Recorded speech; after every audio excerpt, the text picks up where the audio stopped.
রক্তের সম্বন্ধ। কেন মেরে ফেললেন ওনাকে? কেন?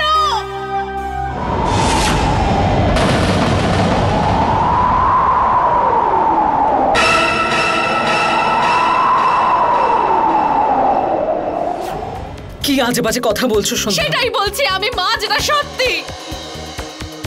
আর কত মিথ্যে লুকিয়ে রেখেছেন এই বাড়ির চার দেওয়ালের মধ্যে। প্রথমে আমার কাছে লুকানো হলো যে যুবরাজ তো বিয়ে করার যোগ্যই নয়, ও তো না স্ত্রী না পুরুষ।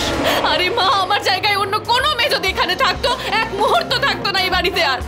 কিন্তু আমি এই পরিবারের মান সম্মানের জন্য এই সত্যিটা নিয়েও বেঁচে থাকতে চেয়েছিলাম।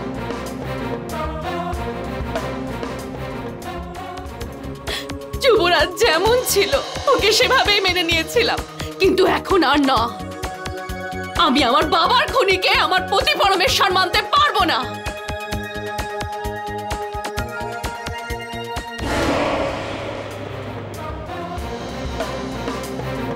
ওকে তো ঈশ্বর না পুরুষ বানিয়েছে না মহিলা সেটা আমি জানি, কিন্তু ওকে যে জানোয়ার বানিয়েছে সেটা আজ জানতে পারলাম।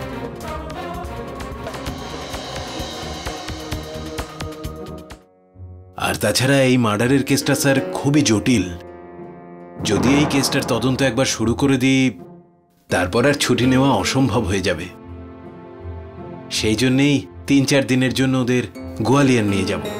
তোমার মতো অফিসার ডিপার্টমেন্টে খুব কম আছে ভোসলে, যে নিজের ডিউটির জন্য ওর পরিবার ওর আনন্দ সব ভুলে যায়। আমি যতটা তোমাকে বুঝেছি, নিজের ফ্যামিলিকে ঘোরানোর অছিলায় তুমি কেসটাকে ইনভেস্টিগেশন করতে চাইছো, right? Good guess sir. Sir এই কেসের সব সূত্র গোয়ালিয়রের সঙ্গে যুক্ত।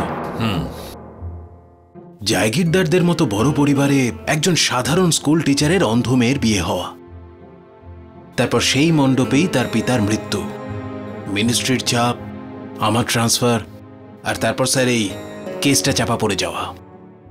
আমার সমস্ত প্রশ্নের উত্তর ওই জায়গিরদার পরিবারের কাছেই আছে। একবার যদি আমি ওই সন্ধ্যার সঙ্গে কথা বলতে পারি তাহলে অনেক প্রশ্নের উত্তর পেয়ে যাব। ঠিক আছে, যেটা তুমি ভালো বুঝবে। I trust you. Thank you sir. Jai Hind. Jai Hind. আমি মানছি তোমার সঙ্গে এই বাড়িতে যা কিছু ঘটছে সেটা ভুল, অনেক বড় ভুল।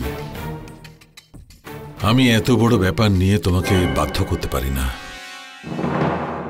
দেখো মা, আমি এই বাড়ির লোকদের হয়ে ওকালতি করছি না, কিন্তু তোমার বাবার মৃত্যু আসলে একটা অ্যাক্সিডেন্ট ছিল।